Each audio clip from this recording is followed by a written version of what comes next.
ॐ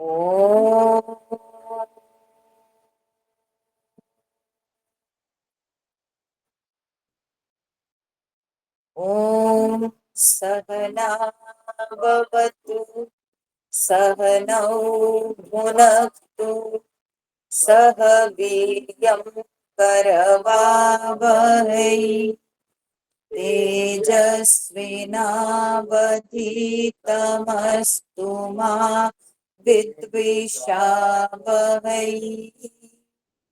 ओम शांति शांति शांति। गुरुर्ब्रह्मा गुरुर्विष्णु गुरुर्देवो महेश्वरः गुरुरेव परं ब्रह्मा तस्मै श्री गुरवे नमः। तस्मै श्री गुरवे नमः। वसुदेवसुतं देवं कंसचाणूरमर्दनं देवकी परमानन्दं कृष्णं वन्दे जगद्गुरुं। कृष्णं वन्दे जगद्गुरुम्।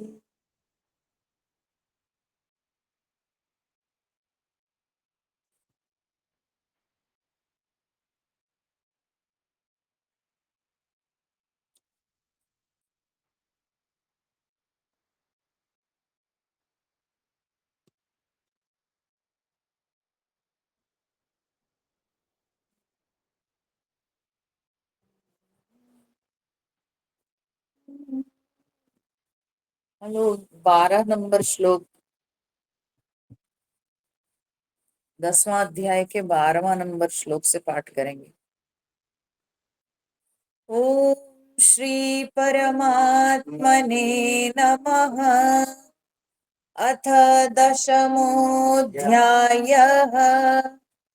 अर्जुन उवाच परं ब्रह्म परं धाम पवित्रं परमं भवान् पुरुषं शाश्वतं दिव्यम् आदिदेवमजं विभुम् आहुस्त्वां ऋषयः सर्वे देवर्षिर्नारदस्तथा असितो देवलो व्यासः स्वयं चैव प्रविशिमे सर्वमेतद्रुतं मन्ये यन्मां वदसि केशव न हि ते भगवन् व्यक्तिं विदुर्देवान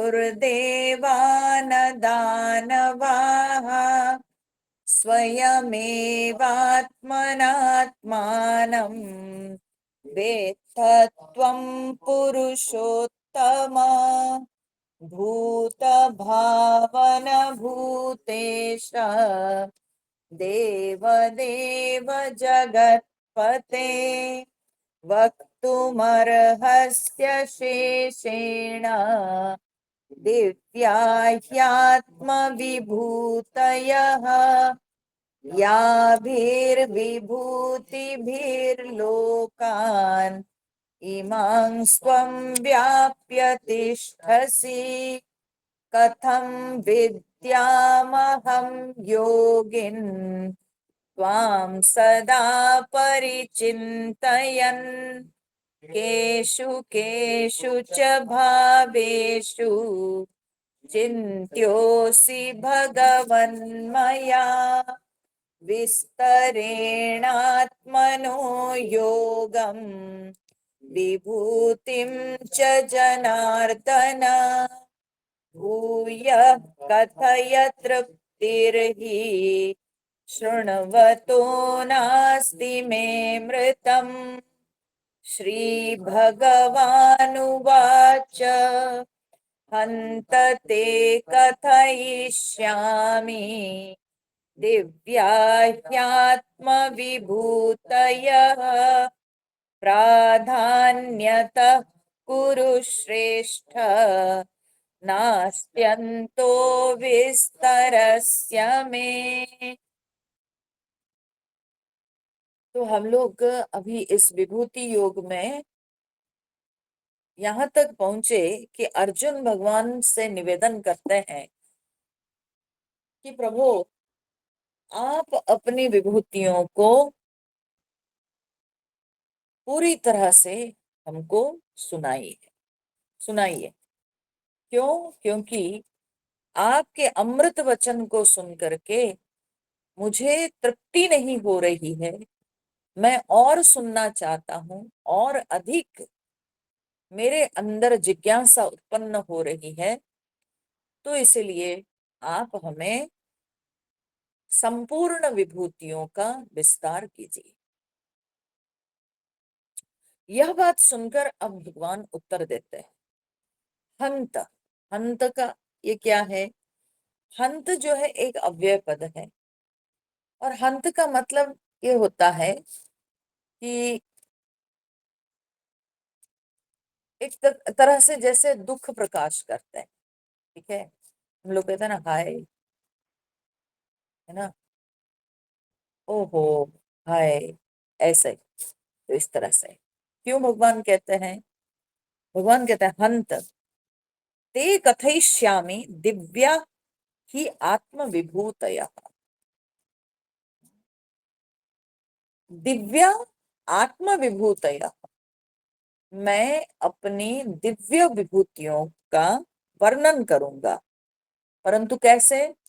न प्राधान्यतः, अर्थात संक्षेप में, प्रधानता से, अर्थात कुछ प्रधान विभूतियों का मैं यहाँ पर उल्लेख करूंगा। मैं तुमको अपने कुछ प्रधान विभूतियों का वर्णन करूंगा। क्यों? क्योंकि नास्ति अंतः मैं विस्तरस्य, मैं विस्तरस्य नास्ति अंतः, मेरी विभूतियों का विस्तार से वर्णन करने से उसका कोई अंत ही नहीं है। मेरी विभूति अनंत है, मेरी विभूति अनगिनत है, असंख्य है। तो अगर मैं विस्तार से मेरी विभूति का वर्णन करूंगा तो फिर उसका अंत नहीं है। इसीलिए भगवान दुख प्रकाश कर रहे हैं कि काश मैं तुम्हारे सामने पूरा बता सकता था, परंतु मैं तुमको कह नहीं सकता हूं कि मेरी कितनी अनगिनत विभूतियां हैं, उनको मैं वर्णन नहीं कर सकता हूं, क्योंकि उसका कोई अंत नहीं है। अनंत विभूतियां हैं। तो विभूतियां अनंत होने के कारण मैं तुमको कह नहीं पा रहा हूं। इसलिए भगवान दुख प्रकाश कर रहे हैं कि हाय, मैं तुमको केवल संक्षेप से ही अपनी विभूतियों का वर्णन करूंगा।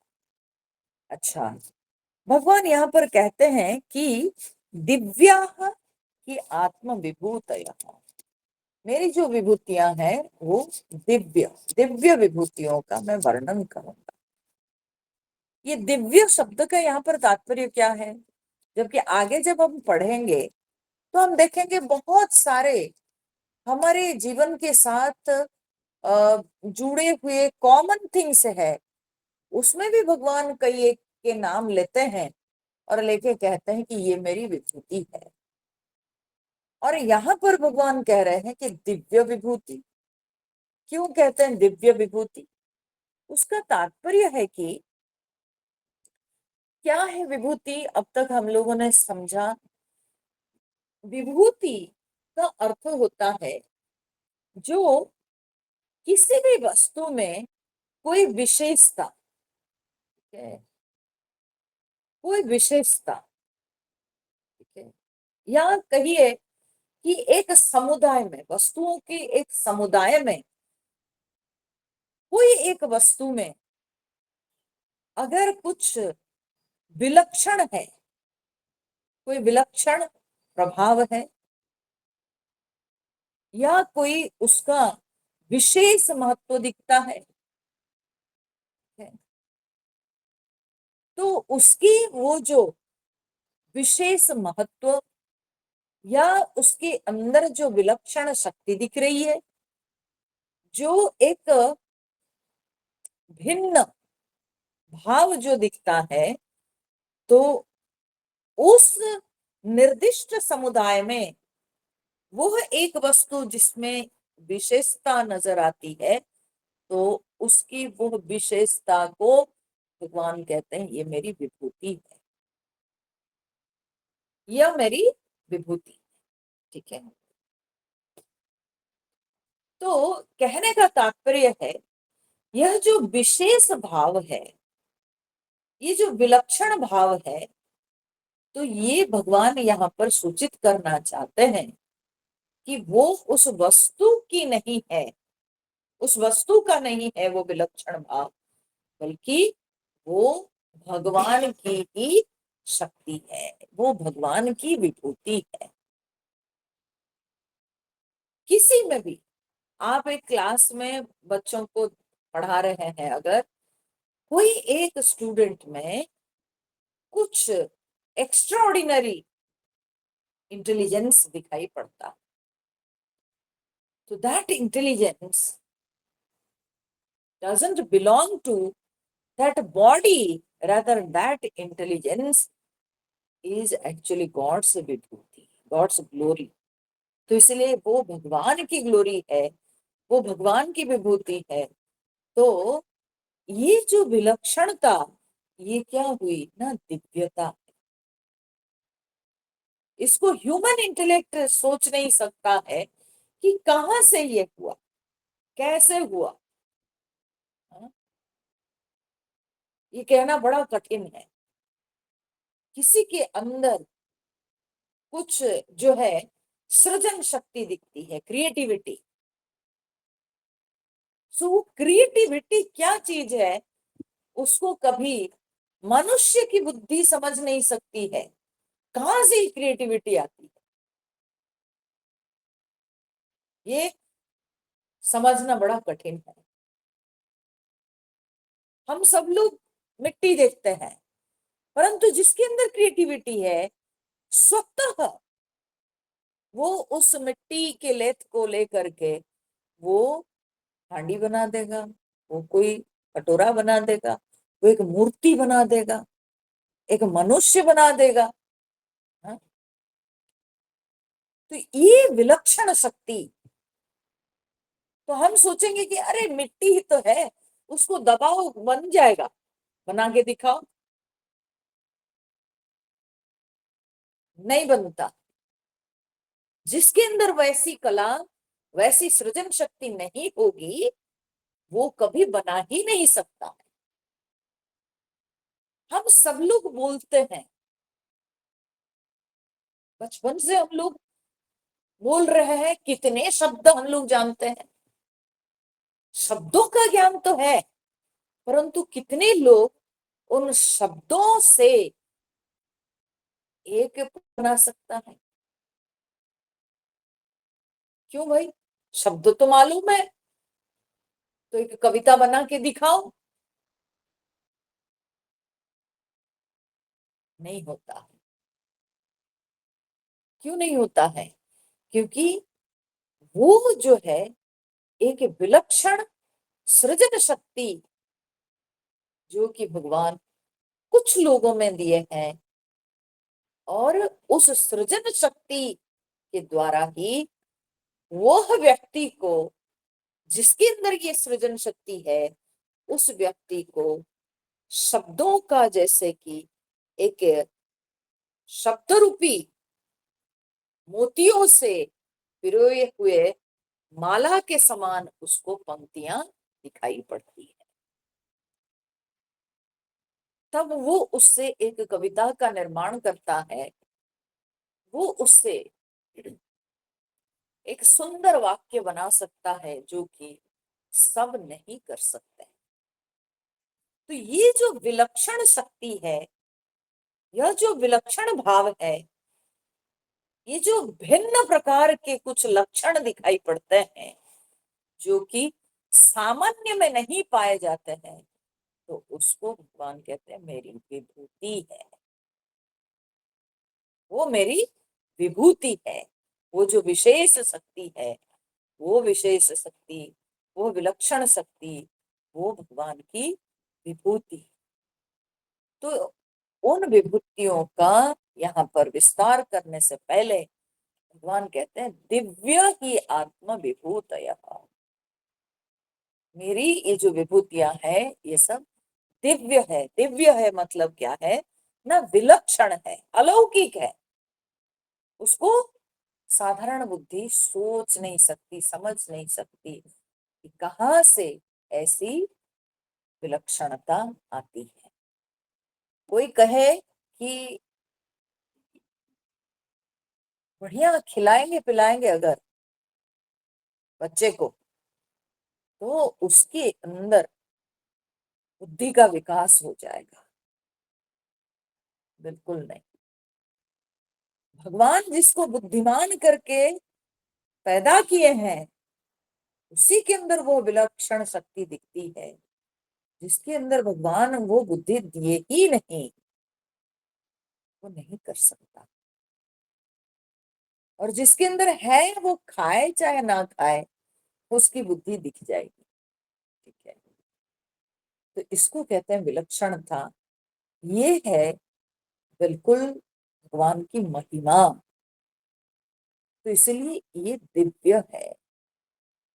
जब हम उसको भगवान की समझेंगे, वस्तु की नहीं, किसी वस्तु की नहीं, वो विलक्षण शक्ति कोई देह की विलक्षण शक्ति नहीं। विलक्षण शक्ति को हम भगवान की शक्ति मान लेंगे, वो भगवान की दी हुई चीज मान लेंगे, तो इसी को कहते हैं विभूति दर्शन। जब तक आप उसको मानते हैं कि ये तो उस व्यक्ति की बुद्धि है, तब तो आप जगत दर्शन कर रहे हो, आप सृष्टि दर्शन कर रहे हो, परंतु आप विभूति दर्शन किए ही नहीं। विभूति दर्शन तभी कहलाता है जब हम किसी के विलक्षण भाव को भगवान का मान लें। जब हमको भगवान का स्मरण आता है, तब उसको कहते हैं विभूति। भगवान कहते हैं अर्जुन, मैं कहूंगा, राजी तो हो गए भगवान, ते कथयिष्यामि, मैं बोलूंगा तुमको, परंतु प्राधान्यतः अर्थात प्रधानता से मैं बताऊंगा। मैं प्रधानता से माने प्रधान प्रधान, कुछ गिने चुने, अर्थात संक्षेप में मैं बताऊंगा। मैं विस्तार पूर्वक नहीं बता सकता, क्योंकि विस्तार से मेरी विभूति का कोई अंत ही नहीं।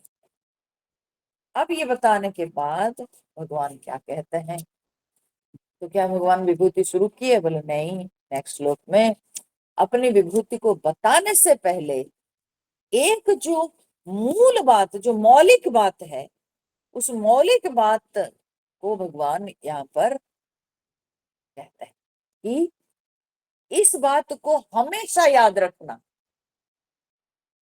ये बात से कभी चूकना नहीं चाहिए। ठीक है, तो ये क्या बात है जो मौलिक बात है जिसको हमेशा पकड़ के रखना है? तो वो, क्योंकि अनेक जब हम विभूतियों के नाम सुनेंगे तो हमारे मन इधर उधर भटकने लगता है, परंतु भगवान कहते हैं एक मौलिक बात को भूलना नहीं है, उसको हमेशा स्मरण रखना। तो वो क्या है? उसको 20वां नंबर श्लोक में भगवान बता रहे, अहमात्मा गुडाकेश सर्वभूताशय स्थितः, अहमादिश्च मध्यं च भूतानामन्त एव च, अहमात्मा गुडाकेश सर्वभूताशय स्थितः, अहमादिश्च मध्यं च भूतानामंत एव च। भगवान कह रहे हैं कि हे गुड़ाकेश अर्जुन को संबोधन भगवान कर रहे हैं। गुड़ाकेश का तात्पर्य क्या है? गुड़ा का जोड़ ईश, गुड़ाकेश। गुड़ा का माने क्या होता है ना, नींद। गुड़ा का अर्थ है नींद। ईश मतलब क्या होता है ना, शासन करने वाला। तो जो नींद पर शासन करने वाला है, अर्थात जो नींद को जिसने जीत ली, उसको कहते हैं गुड़ाकेश। तो अर्जुन का यह नाम है क्योंकि अर्जुन जब वनवास के समय, जब दिव्यास्त्रों की प्राप्ति के लिए तपस्या कर रहे थे, वर्षों वर्ष तक तपस्या की है अर्जुन, तो वो तपस्या के दौरान अर्जुन सोए नहीं। बिना सोए सालों तक वे तपस्या में बैठे रहे। तो उसी से अर्जुन का नाम हुआ गुड़ाकेश, क्योंकि नींद को उन्होंने जीत लिया, तो इसीलिए उनका नाम पड़ा गुड़ाकेश। एक दूसरे तरीके से भी इसकी संधि होती है, वो है कि गुड़ा संधि नहीं है, बल्कि इसकी व्युत्पत्ति ऐसे होती है कि गुड़ा और केश। गुड़ा मतलब क्या होता है ना, घना घुंघराला। ठीक है। यहाँ जो उड़िया लोग सुन रहे होंगे वो लोग बहुत जल्दी कोरिलेट कर पाएंगे। उड़िया में एक शब्द भी आता है, गुड़े तुड़े, मतलब जो पूरा एकदम घुमा हुआ। ठीक है। तो जो बाल एकदम घुंघराले होते हैं, वो एकदम लपेटे हुए घने होते हैं। तो गुड़ा मतलब ऐसे घने लपेटे हुए घुंघराले बाल। केश माने बाल। तो गुड़ा केश अर्थात जिसके बहुत घने बाल है, उसको गुड़ा केश कहते हैं। बाल से व्यक्ति की शोभा भी बढ़ती है। जिसके सिर पे बहुत घना बाल होता है, तो उसकी सुंदरता भी अधिक होती है। तो अर्जुन के सिर पे इतने घने बाल थे, इससे भी यह भी एक कारण था कि अर्जुन के व्यक्तित्व में बड़ी शोभा बढ़ जाती थी। तो इसलिए गुड़ाकेश शब्द से यह भी एक अर्थ निकलता है कि जो बड़े सुंदर है। घने केश, घने केशों से युक्त सुंदर व्यक्ति गुड़ाकेश।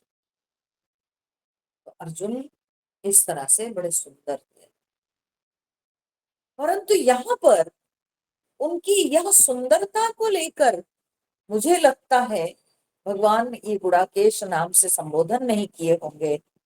भगवान का यह जो संबोधन है वो है कि है नींद को जीतने वाले अर्जुन, गुड़ा का ईश, गुड़ाकेश अर्थात है नींद को जीतने वाले व्यक्ति।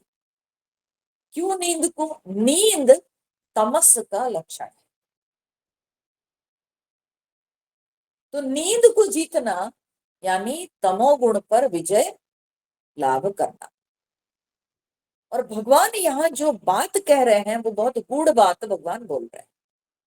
तो इसलिए अर्जुन को इस नाम से संबोधन करके सचेत कर देना चाहा कि अर्जुन, तुम नींद को जीते हो, अब तुम नींद से उठो, इस बात को याद रखो। तमस में मत रहना, जो मैं कह रहा हूं उसको ध्यान से सुनकर याद रखो।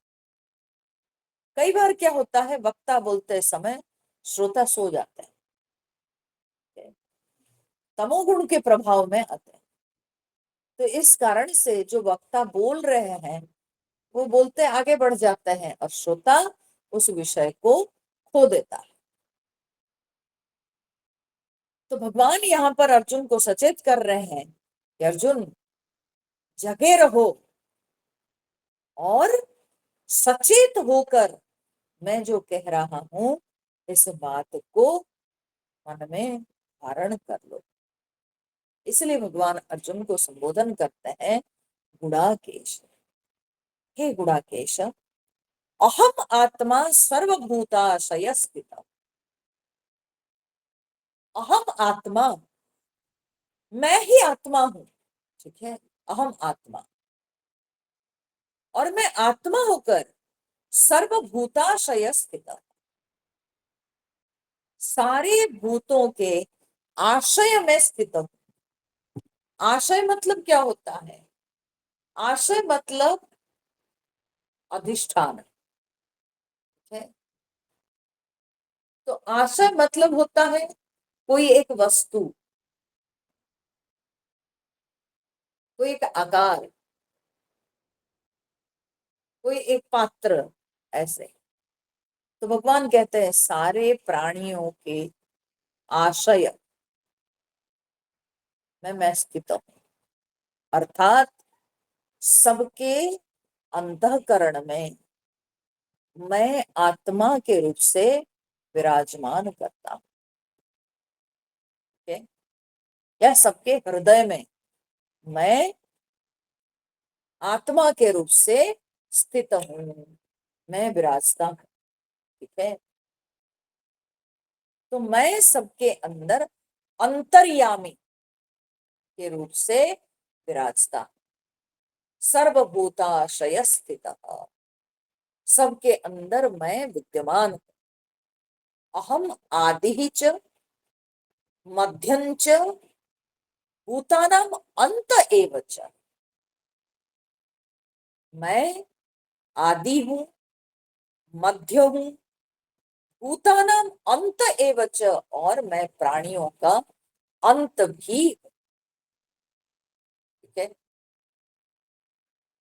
ये जो है ना मौलिक बात है, ये गूढ़ बात है। भगवान बोलते हैं कि मैं सबके अंदर, क्योंकि मेरी विभूति सुनते हुए कहीं तुम्हारे मन में ये गलत फहमी ना हो जाए कि जो जिसके अंदर कुछ विलक्षणता दिखती है तो भगवान केवल उसी के अंदर है। समझ गए ना? कभी कभी रॉन्ग नोशन हमारे अंदर आ जाता है। सुनते सुनते जब हमने विभूति को एक्सप्लेन किया कि जो सबके अंदर जो एक विलक्षण शक्ति है वो भगवान की है, या एक समुदाय में जो बिल्कुल अलग दिखता है, अलग लगता है, एक ग्रुप में एक कोई जो बिल्कुल अलग दिखता है या अलग उसके अंदर शक्ति है, तो वो भगवान की विभूति। अब यह जब हम सुनते हैं और भगवान आगे भी बहुत सारे विभूतियों का नाम लेंगे, तो जब हम भगवान की विभूतियों के नाम सब सुनेंगे तो हमको कहीं मन में ये गलत धारणा न आ जाए कि केवल उन्हीं में ही भगवान है और सब में भगवान नहीं। ये गलतफहमी ना हो जाए, इसीलिए उन विभूतियों के विस्तार करने से पहले भगवान ये मौलिक बात को बता देते हैं। ये अर्जुन इस बात को याद रखना, इसीलिए भगवान गुड़ाकेश संबोधन किए। बोले सचेत रह करके सुनो, इस बात को धारण करो कि मैं सबके अंदर विराजमान करता हूं, मैं सबके अंदर विद्य हूं, मैं सबके अंदर स्थित हूं। संसार में ऐसे कोई वस्तु नहीं, ऐसा कोई प्राणी नहीं, ऐसा कोई स्थान नहीं, ऐसा कोई समय नहीं जब परमात्मा का अस्तित्व नहीं। परमात्मा सत रूप से सर्वत्र विद्यमान है, सर्वदा विद्यमान है, और परमात्मा की अनुपस्थिति कहीं हो नहीं सकती है। भगवान की अनुपस्थिति कहीं नहीं हो सकती है। जब तक सृष्टि है, जहां तक सृष्टि है, जो जो सृष्टि है, वो सब कुछ परमात्मा ही है, इसको भूलना नहीं चाहिए। तो ये मौलिक बात हुई, ये मौलिक बात हो गई। मैं सबके अंदर विराजता हूं, मैं सर्वत्र विद्यमान हूं, मैं ही सबके आदि, मैं ही सबका मध्य, और पुनः मैं ही सबका अंत। ये बात को कभी भूलना नहीं चाहिए। परंतु क्या होता है, जैसे कि भाई पानी तो भूगर्भ में सर्वत्र है ना, पानी भूगर्भ में सर्वत्र है। परंतु जब हमको पीने के लिए पानी की जरूरत होती है, तो हम जहां तहां मिट्टी से पानी ढूंढते थोड़ी है। हम कुआं के पास जाते हैं, तालाब के पास जाते हैं, जो गड्ढा स्थान बना हुआ है, जहां पानी प्रकट हो गया है, हम आसानी से वहां चले जाते हैं और पानी प्राप्त कर लेते हैं। समझ में आ रहा है? तो ऐसा नहीं कि पानी कहीं नहीं है, पानी सर्वत्र है। भूगर्भ में जल सर्वत्र फैला हुआ। परंतु हमको जब अपनी जरूरत पड़ती है, तो हमको कुआं तालाब दिखते हैं, वहां जाकर के हम जल को प्राप्त करते हैं। उसी प्रकार से परमात्मा सर्वत्र है, सभी के अंदर है। परंतु उस भगवान को अगर हम महसूस करना चाहें, तो आसानी से हमको भगवान महसूस हो सकते हैं। कहाँ? ना जहां जहां विलक्षण भाव दिखाई पड़ते, वहां हमको भगवान तुरंत याद आ जाएंगे। ठीक है, वहां भगवान हमको तुरंत महसूस हो जाएंगे। है तो भगवान सब में, परंतु सब में भगवान हमको महसूस नहीं होता है। कोई व्यक्ति अगर बहुत सुंदर चित्र बना पाता है, हम लोग तुरंत क्या बोलते हैं? वाह, भगवान क्या शक्ति है। देखिए, भगवान शब्द वहां आ जाता है। कोई एक सुंदर कविता अगर लिख पाया, तो हम लोग क्या कहते हैं? वाह, क्या भगवान की कृपा है उस पर, क्या भगवान उसको शक्ति दी है। तो भगवान तुरंत आ गए। क्यों भाई? वो तो शब्दों से ही लिखा है, बनाया है। तो शब्द तो हम सब लोग बोलते हैं। हमारी बोली सुन के कोई क्यों नहीं कहता वाह, भगवान क्या शक्ति दी है? नहीं होता, क्योंकि वो तो साधारण बात हो जाती है, सामान्य बात हो जाती है। पर जिसके अंदर असामान्य कुछ दिखता है, तो वहां भगवान जल्दी महसूस होते हैं। तो इसलिए उसको विभूति कहते हैं। तो भगवान कह रहे हैं कि अर्जुन, मौलिक बात याद रखना कि सर्वत्र मैं हूं, मैं सर्वत्र हूं, ये मौलिक बात है। विभूतियों का नाम सुनते सुनते भटक नहीं जाना चाहिए कि भगवान केवल इतने ही है। नहीं नहीं नहीं, भगवान तो अनंत है, भगवान तो सर्वत्र व्याप्त है। तो भगवान की कमी कहीं नहीं है। अब हम यहीं पर बैठे हुए हैं, तो मेरे सामने क्या है? आप कहेंगे शून्य है। बोले शून्य नहीं होता है। शास्त्र के अनुसार शून्य नहीं है, इसमें भी परमात्मा व्याप्त है, सर्वत्र चेतना है। शून्य कैसे हो सकता है? शून्य नहीं। क्या हमको इस स्पेस में, इस आकाश में, क्या हमको भगवान दिखेंगे? नहीं दिखेंगे, नहीं दिखेंगे।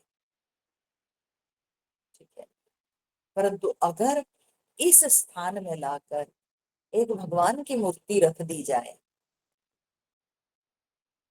तो तुरंत हमारा मन उसमें लग जाता। मैं अगर कह दूं कि देखो भगवान तो सब में है, यहाँ सर्वत्र है, यहाँ वहां सब जगह है, अरे कहाँ है?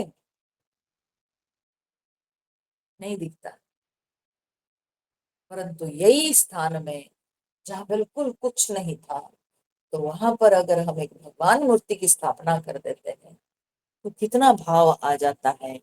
लगता है जैसे कि भगवान यहाँ पर आके बैठे हुए हैं, भगवान यहीं पर विराजमान करते हैं। एक सुंदर भगवान की मूर्ति को देखकर, भगवान के मंदिर में जाकर लगता है कि जैसे कि भगवान तो यहीं पर विराजमान करते हैं, और तुरंत भगवान तब हमको अनुभव में आने लगता है। लेकिन इसका अर्थ नहीं कि भगवान नहीं है, भगवान सर्वत्र है, भगवान सर्वत्र है। परंतु वो भगवान को देखने के लिए विभूतियां सबसे सुंदर माध्यम है। ठीक है, अब समझ में आ रहा है? तो ये विभूतियों का इम्पोर्टेंस क्या है, ये समझना चाहिए। ठीक है, तो इसलिए भगवान कहते हैं कि अहम आदिश्च मध्यम च भूतानाम अंतः एव च। अच्छा, इस वाक्य में ऑब्जर्व कीजिए, तो जो लोग संस्कृत जानते होंगे वो लोग पकड़ पाएंगे इस बात को। भगवान आदि ही शब्द जो प्रयोग किए, ये पुल्लिंग शब्द का प्रयोग किया। अंत शब्द जो प्रयोग किए वो भी पुल्लिंग शब्द का प्रयोग किया, परंतु मध्यम नपुंसक लिंग शब्द प्रयोग। बोले एक ही वाक्य में भगवान आप कैसे पुल्लिंग भी हो जाते हैं, नपुंसक लिंग भी हो जाते हैं? एक ही वाक्य है ना, अहम आदिश्च मध्यम च भूतानाम अंत एव च। तो आदि पुल्लिंग है, अंत पुल्लिंग है, मध्यम को क्यों आप नपुंसक लिंग ले आए?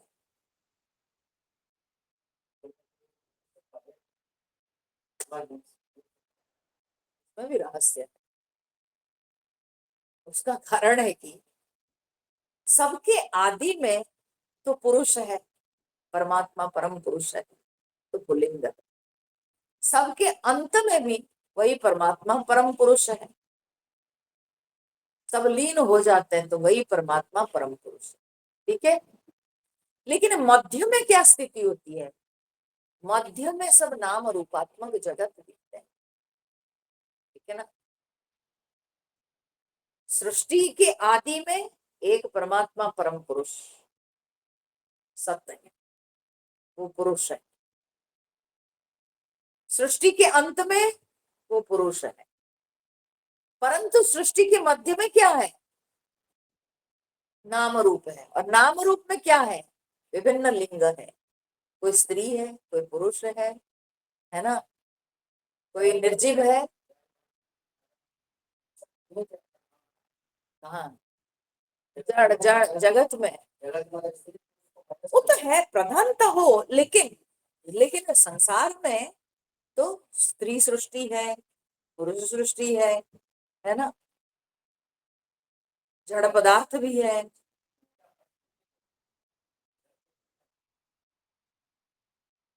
ना?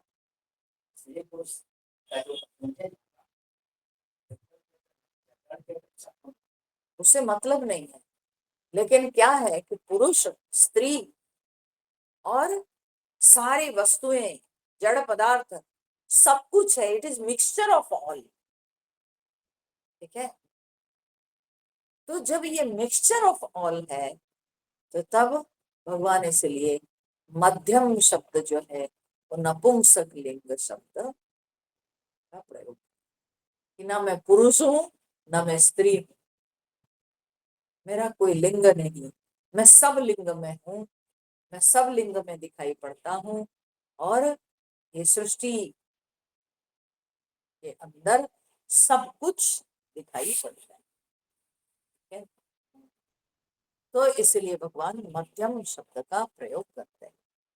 तो सृष्टि के आदि में वो पुरुष है, पुल्लिंग शब्द है। सृष्टि के अंत में परमात्मा परम पुरुष, परंतु सृष्टि के बीच में तो सब कुछ है, स्त्री भी है पुरुष भी है, जड़ पदार्थ भी है, सचर है अचर है, सजीव है निर्जीव है। तो भगवान ने कहा सब लिंग में हूं, तो इसलिए नपुंसक लिंग का प्रयोग किए, मध्यंच। ठीक है, इस प्रकार से अहम आदिश्च मध्यंच भूतानाम अंत एव च, मैं प्राणियों में इस तरह से विराजता हूं। मैं सर्वत्र उसके होने के पहले भी हूँ, सबके लीन होने के पश्चात भी हूँ, और सबके रहते हुए भी सबके अंदर मैं विराजता हूं। ये हो गई मौलिक बात, जिसको हमेशा ध्यान में रखना चाहिए, याद रखना चाहिए। अब इसके बाद भगवान विभूतियों का विस्तार करते, कई प्रकार के नाम लेते हैं भगवान। देव सृष्टि से भी भगवान कुछ नाम लेते हैं, जीव सृष्टि से भी भगवान नाम लेते हैं। तो विभिन्न प्रकार के भगवान नाम लेते हैं। प्रकृति से भी भगवान नाम लेते हैं, सबसे भगवान दृष्टांत दिया, और सब जगह भगवान अपनी विभूति का दर्शन कराते हैं। तो क्या कहते हैं, नेक्स्ट श्लोक देखेंगे। आदित्यानामहं विष्णुः ज्योतिषां रविरंशुमान् मरीचिर्मरुतामस्मि नक्षत्राणामहं शशि आदित्यानामहं विष्णुः ज्योतिषां रविरंशुमान् मरीचिर्मरुतामस्मि नक्षत्राणामहं शशि। तो भगवान कह रहे हैं आदित्यानाम अहम विष्णु हूं। सबसे पहले भगवान अपने नाम से ही शुरू करते हैं, अन्य सभी विभूतियों का नाम लेने से पहले अपने नाम से ही शुरू करते हैं। बोले आदित्यानाम, आदित्यों में अहम विष्णु हूं, मैं विष्णु हूं। ये आदित्य कौन है? तो अदिति के सारे जो पुत्र हैं तो उनको आदित्य कहा जाता है। दिति अदिति ये कश्यप ऋषि की दो दो पत्नियां थी। जो दिति के पुत्र हुए वे सब दैत्य कहलाए, वे सब दैत्य हुए, और जो अदिति के पुत्र हुए वे सब आदित्य कहलाए, वे आदित्य कहलाए। अब आदित्य कहला तो ऐसे अदिति के कितने पुत्र हैं? बोले 10 पुत्र हैं, परंतु सब देवता को तो आदित्य कहा जाता है, इसलिए कि उन पुत्रों के सब फिर विस्तार हुए, उनके फिर वंश हुए। ठीक है, इसीलिए ये कहा जाता है कि हम सब कश्यप ऋषि के संतान हैं, क्योंकि मूलतः कश्यप ऋषि से ही सब सृष्टि ऋषि सब लोग उत्पन्न हुए। ठीक है, और फिर उनसे जो है और अधिक प्रजाएं सब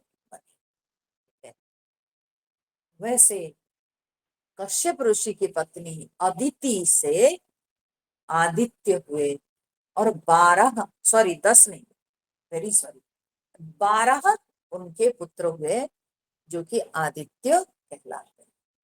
12, और उनमें से भगवान कहते हैं कि अहम विष्णु हूं। उन 12 पुत्रों में से मैं विष्णु हूं। तो विष्णु कौन थे ना? अदिति के सबसे छोटे बेटे जो थे ना, वे वामन भगवान थे। वे वामन भगवान थे, समझे? यद्यपि थे छोटे, परंतु थे तो वो विष्णु भगवान के अवतार। तो इसीलिए छोटे होने से मतलब नहीं, उनकी विलक्षण शक्ति। कद के भी छोटे थे, बटु वामन थे, हाइट के भी छोटे थे, ठीक है? तो हाइट के भी छोटे हैं और सबसे भी छोटे, लेकिन थे कौन? न स्वयं भगवान नारायण ही वामन रूप से अवतार, ठीक है?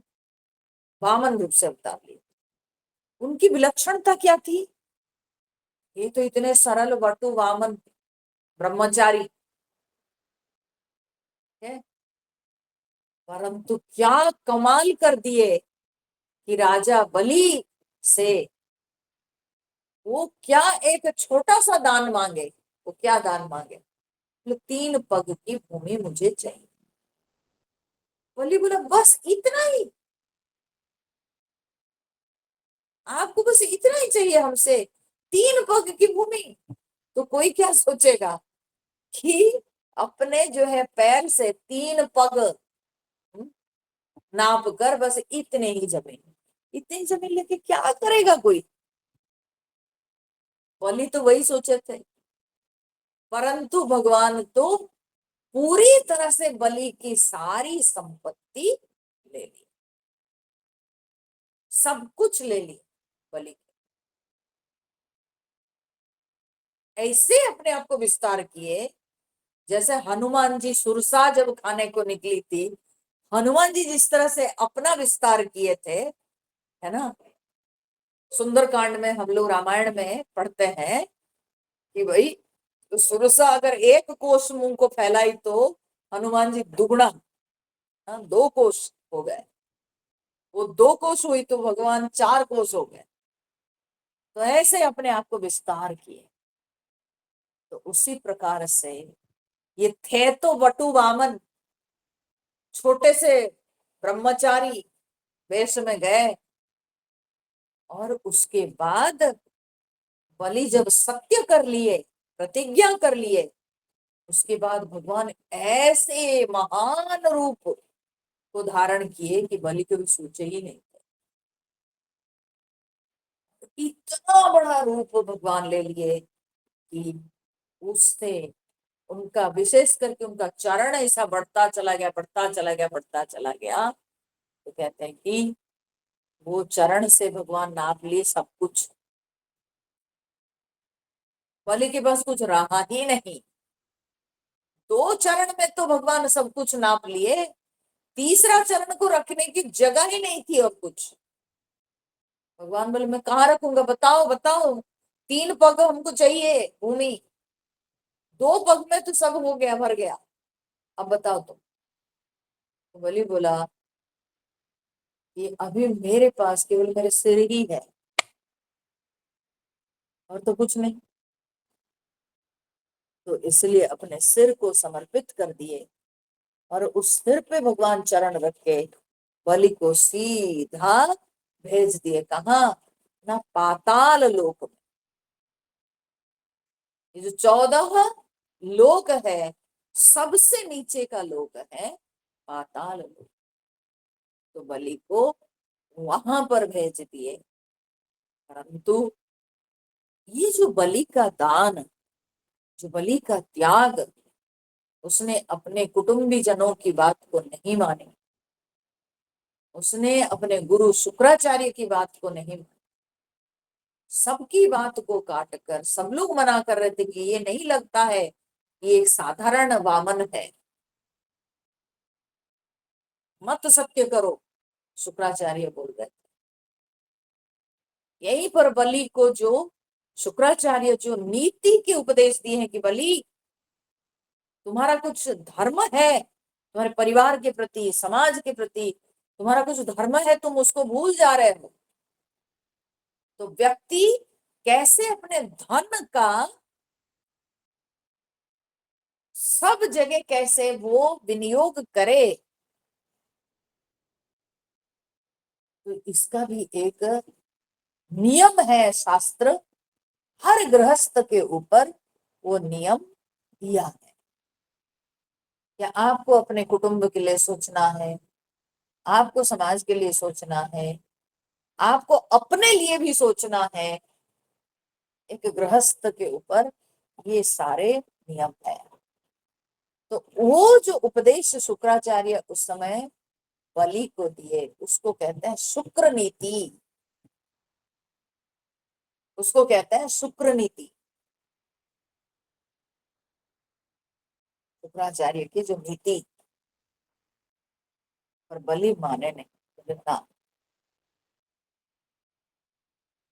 ये मेरा संकल्प है, जो भी मेरे समक्ष कुछ मांगने आते हैं मैं उनको दूं, मैं उससे पीछे नहीं हटूंगा। तो बलि सत्य कर लिए। ये जो बलि का जो त्याग की उन्होंने गुरु को भी नकारे, अपने परिवार बंधु स्वजनों को भी नकार दिए, और उन्होंने भगवान को सब कुछ सौंप दिए। इसलिए भगवान ने कहा ये बलि, मैं तुम्हारे ये वहां, तुम पाताल लोक में रहोगे तो मैं तुम्हारे वहां द्वारपाल के रूप से रहूंगा, तो तुमको मेरा दर्शन प्राप्त होगा। तो बताइए, बलि दैत्य है, राक्षस कुल में जन्म लिया, पर फिर भी बलि को इतनी बड़ी कृपा भगवान कर दी कि बलि को भगवान का दर्शन प्राप्त होता है, और भगवान उनके द्वारपाल बन के उनके राज्य की रक्षा करते हैं। ये कम बड़ी बात हुई क्या? सब बोलते हैं कि अरे बलि से तो भगवान सब छीन लिए कपट करके, लेकिन बलि को जो भगवान ने दिया वो कोई सोचता नहीं। भगवान तो स्वयं सेवक बन गए। ठीक है, भगवान सर्वस्व दे दिया, तो भगवान अपने आप को दे दिए तो उनकी सेवा में। तो इसलिए भगवान ने जो दिया वो कोई नहीं सोच पाता है। सब बोलते हैं अरे भगवान तो बलि से ले लो। तो वही जो वामन भगवान, ये विलक्षण शक्ति उनके अंदर, ये जो चतुरता, एक ही वाक्य में सब कुछ ले लो, कम से कम शब्दों में व्यक्ति की सारी संपत्ति, सारे धन को भगवान अपना लिए। तो ये विलक्षण शक्ति, क्योंकि शिक्षा हमको ये मिलती है, ज्यादा बोलने से कुछ अधिक प्राप्ति होती है ऐसी बात नहीं, बल्कि कम से कम शब्दों में भी अगर व्यक्ति में बुद्धि हो तो व्यक्ति सब कुछ प्राप्त कर सकता है। बहुत बड़बड़ाने की जरूरत नहीं, कम से कम बोल के अगर आप में वो बुद्धि है तो आप उतने शब्दों में आप सब कुछ प्राप्त कर सकते हैं। तो भगवान वो दिखाए हैं उस अवतार में। तो इसलिए भगवान कहते हैं आदित्यानाम अहम विष्णु। आदित्यों में, 12 आदित्यों में मैं विष्णु हूं, मैं वामन रूप हूं। ठीक है, वामन भगवान ही विष्णु है। अच्छा, और भी एक बात है कि अदिति के एक पुत्र का नाम था अंशुमान, जो कि सूर्य है। विवस्वान, विवस्वान जो कि सूर्य है, सूर्य। और वही सूर्य 12 महीनों में, 12 महीनों में सूर्य तो एक ही है, लेकिन 12 महीनों में उनकी तेज और उनका पोजीशन को लेके उनका भी अलग अलग नाम होता है, ठीक है ना। और उन 12 नाम में से, सूर्य भगवान के 12 नाम में से विष्णु नाम होता है कार्तिक महीना के सूर्य के नाम। कार्तिक महीना के सूर्य भगवान के नाम विष्णु। तो इसीलिए भगवान कहते हैं, और कार्तिक महीना में उपास्य देव भी भगवान नारायण ही होते हैं। सब लोग तुलसी जी के पास शालिग्राम की पूजा करते हैं। कार्तिक महीना में विष्णु भगवान की उपासना होती है। तो इसलिए भगवान विष्णु जो है वो अदिति के पुत्र रूप से जन्म लिए। और अगर हम आदित्य सूर्य भी मानेंगे तो सूर्य भगवान के जो कार्तिक महीना में जो नाम होता है वो होता है विष्णु। तो भगवान कहते हैं सूर्य के भी सारे भाव में से मैं विष्णु नाम के भाव हूं, क्योंकि वो वैष्णव भाव है, वो वैष्णव तेज। आदित्यानाम अहम विष्णु हूँ, आदित्यों में मैं विष्णु हूँ। ज्योतिषाम रवि ही अंशुमान, सारे ज्योतिष मतलब सब ज्योति स्वरूप जितने सारे तत्व है,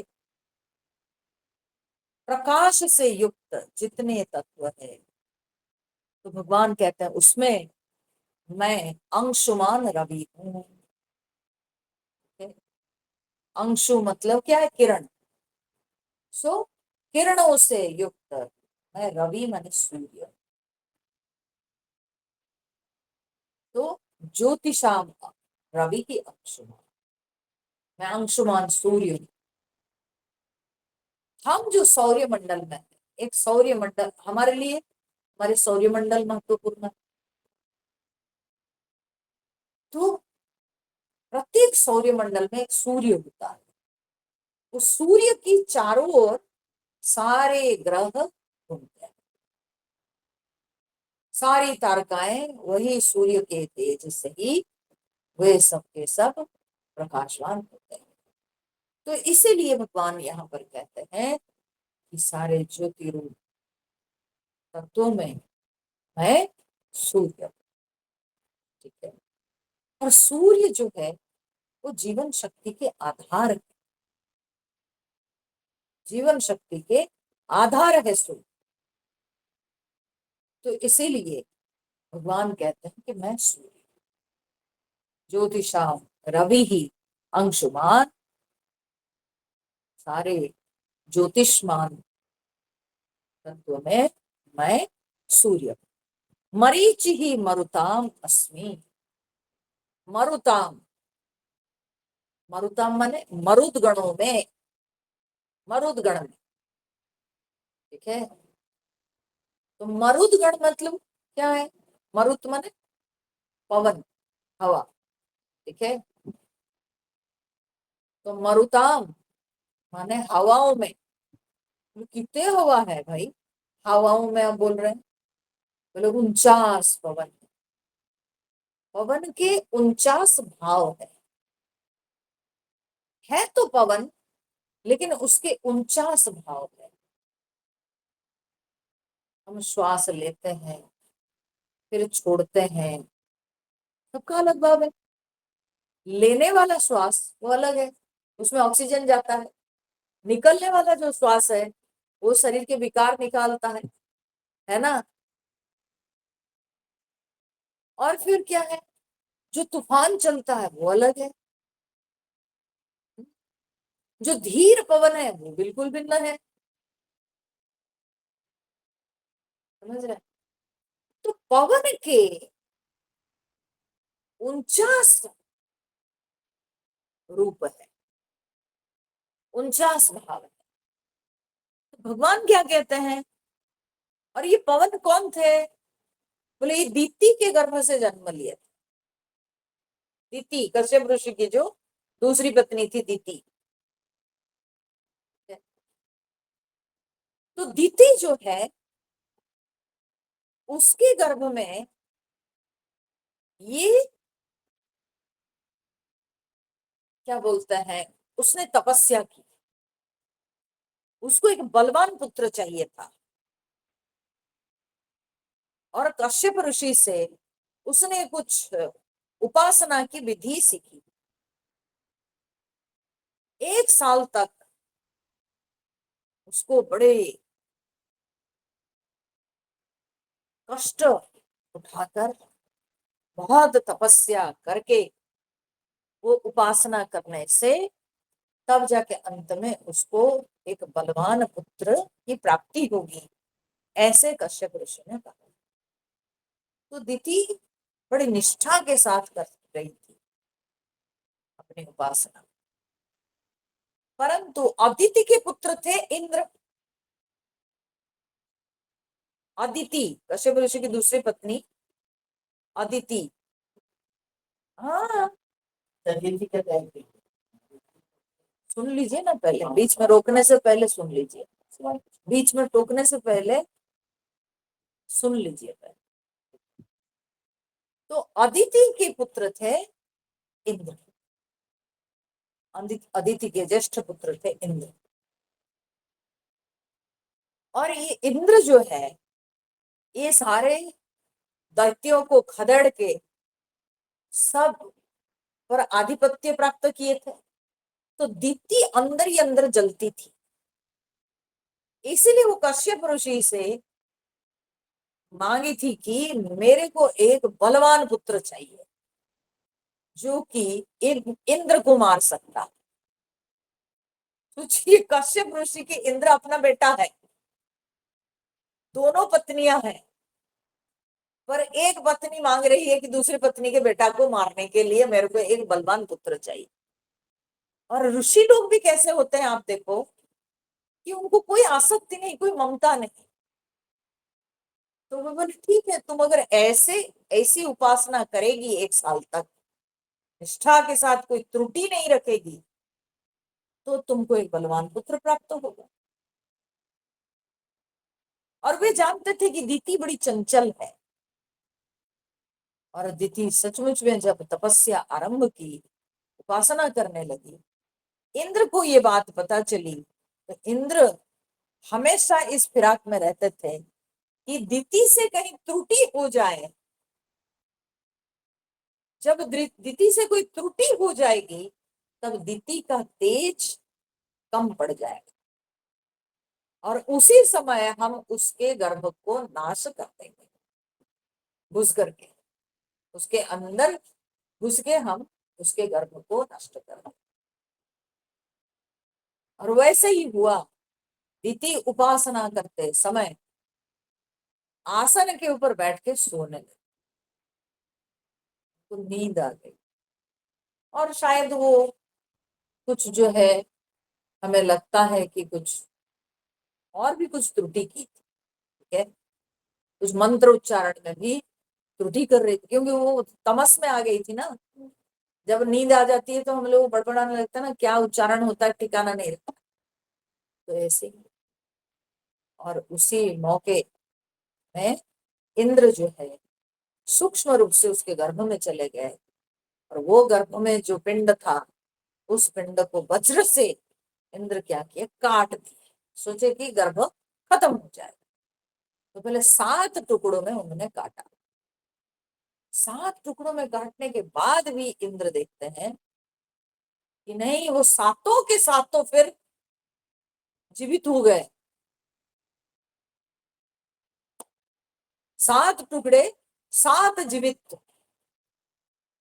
पिंड हो गए। इंद्र बोले कि ना, इसको और काट के छोटा कर देंगे, नष्ट कर देंगे। तब प्रत्येक टुकड़े को फिर और 7 टुकड़ा किए, तो 49 टुकड़े हो गए। लेकिन क्योंकि दीति बहुत तपस्या कर चुकी थी, तो इसीलिए वो 49 खंड भी जीवित रहे, वो भी जीवित रहे। और लेकिन नतीजा क्या हुआ, जो एक बलवान पुत्र होना था वो हो नहीं पाया,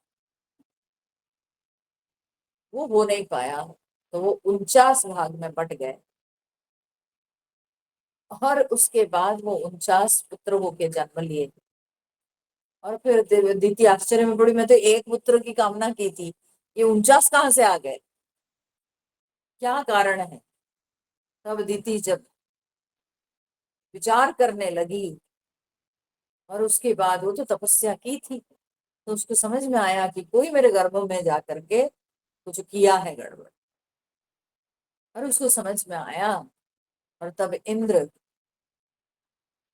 हाथ जोड़ के निवेदन किए, क्योंकि इंद्र बहुत शुरू से, जब से वो तपस्या कर रही थी, इंद्र रह करके बड़ी सेवा करते थे दीति की, बहुत सेवा करते थे, जो उनकी जरूरत थी वो जरूरतें सब पूरी कर देते। तो दीति बहुत तब तक खुश भी हो गई थी एक प्रकार से कि इंद्र हेल्प कर रहा है। तो अंत में जब ये बात पता चली, तो दीति के मन में दुख हुआ, लेकिन क्योंकि इंद्र उनकी सेवा करके उनको प्रसन्न कर लिए थे, तो बोले मां, मैं आपकी सेवा करके मैं आपको प्रसन्न किया हूँ, आप मेरी भी माँ ही हो, तो इसीलिए आप मुझे क्षमा कर दो। और हर कोई अपनी रक्षा तो चाहेगा, तो फिर दीति उनको क्षमा कर दी। तो दीति के ये जो पुत्र हुए, ये जो 49 पुत्र हुए, ये 49 पवन हुए, मरुत हुए। यद्यपि ये दीति के पुत्र, लेकिन ये दैत्य नहीं कहलाए, पवन देव है, वायुदेव है। तो बाद में इनके ऊपर देवताओं की इतनी कृपा रही कि ये 49 पवन, जो पवन के 49 भाव, तो ये सब, ये जो वायु, मुख्य रूप से जो वायु है, वे देवता में गिने गए, ये देवता में गिने गए, ये दैत्य में नहीं गिनाए, तो ये देवता में गिना गए। और यही जो है दीति के 49 पुत्र। तो यहाँ क्या कहा गया, ना मरुताम अहम मरीचि, मैं मरुद गणों में मैं मरीचि हूँ। मरीचि माने क्या है, तेज, किरण को मरीचि कहा जाता है, तेज को मरीचि। तो उन मरुद गणों में जो तेज है,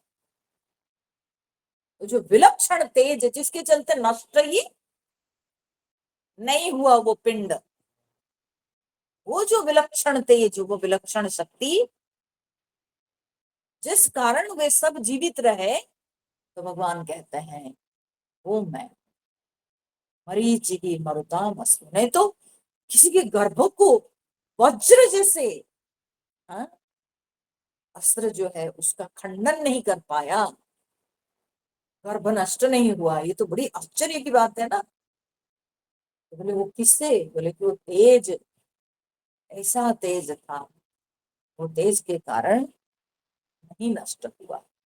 तो भगवान कहते वो तेज मैं हूं, मरीचि ही मरुताम अस्मि। मरुद गणों में मैं वो तेज हूं। तो मरीचि ही मरुताम अस्मि, नक्षत्राणाम अहम शशि, मैं नक्षत्रों में मैं शशि हूं, मैं चंद्रमा हूं। नक्षत्रों में मैं चंद्रमा हूं। असलियत में भले हम हिंदी में नक्षत्र शब्द पुल्लिंग रूप से प्रयोग करते हैं, परंतु जो पौराणिक मत है, पौराणिक मत के अनुसार सारे नक्षत्र जो है वे चंद्रमा की पत्नियां हैं। ठीक है, इसलिए आप देखो सब नक्षत्रों के नाम जो है ना, वो सब स्त्रीलिंग शब्द है। ठीक है, कृत्तिका, हरणी, शतभिषा, रोहिणी, ठीक है, हाँ, ये सब भद्रा, सबके सब, ये सब स्त्रीलिंग, चित्राएं जितने भी सब है, ये 27 नक्षत्र, ये नक्षत्रों के जो नाम है सब स्त्रीलिंग शब्द है। ठीक है, अश्विनी, भरणी, कृत्तिका, भद्रा, चित्रा, उत्तराषाढ़ा, है ना, पूर्वा फाल्गुनी, है ना, ये सब के सब स्त्रीलिंग शब्द है। तो ये सब स्त्रियां हैं, नक्षत्र सब जो है ये सब स्त्रियां हैं, किसके, न चंद्रमा के। 27 नक्षत्र, तो ये 27 नक्षत्रों के पास चंद्रमा, बड़े भोगी आदमी है चंद्रमा। ठीक है, ये 27 पत्नियों के बाद भी व्यभिचार किए हैं। ठीक है, किसी किसी बृहस्पति की पत्नी तारा के साथ व्यभिचार किए हैं चंद्र, बहुत जगह। चंद्र बड़ा चंचल है, बड़ा भोगी है चंद्र। तो ये चंद्र जो है प्रत्येक पत्नी के पास एक दिन रहता है, इसमें रोज बदलता है ना नक्षत्र का नाम, प्रत्येक दिन। हाँ, तब जा करके। हाँ, तो ये जो 27 नक्षत्र है, तो हमारे ज्योतिष गणना के अनुसार ये 27 नक्षत्रों के जो समय काल है, वो समय काल जब हो जाता है, चंद्रमा का एक राउंड हो जाता है, तो महीना पूरा हो जाता है। 27 नक्षत्रों के जितने समय काल है, वो समय काल चंद्रमा के ये एक राउंड पूरा हो जाता है, तो एक दिन माना, एक महीना माना जाता है। ठीक है? उस प्रकार से, तो नक्षत्राणाम अहम शशि, मैं चंद्रमा हूं नक्षत्रों में, क्योंकि नक्षत्रों के पति है, नक्षत्रों को शक्ति देने वाले चंद्रमा है, उनके पति। तो इसीलिए यहाँ पर भगवान कहते हैं उनके अधिपति चंद्रमा है, नक्षत्रों के अधिपति चंद्रमा है, तो इसलिए भगवान कहते हैं मैं नक्षत्रों में चंद्रमा हूं। ठीक है, तो आगे भगवान क्या बोलते हैं वो हम लोग कल सुनेंगे, आज तो समय हुआ।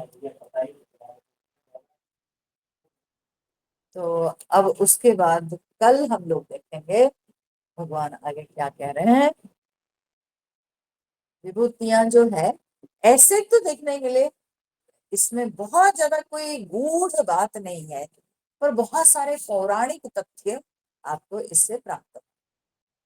और कुछ कुछ कभी कभी हमारे मन में प्रश्न उठते भी है कि भाई हमारी संस्कृति में ऐसे क्यों वैसे क्यों, तो उसकी जो पुराण से जो हमको उत्तर मिलता है, वो इस अध्याय को जब हम पढ़ते हैं तो वे सब तथ्य प्राप्त होते हैं, याद आते हैं,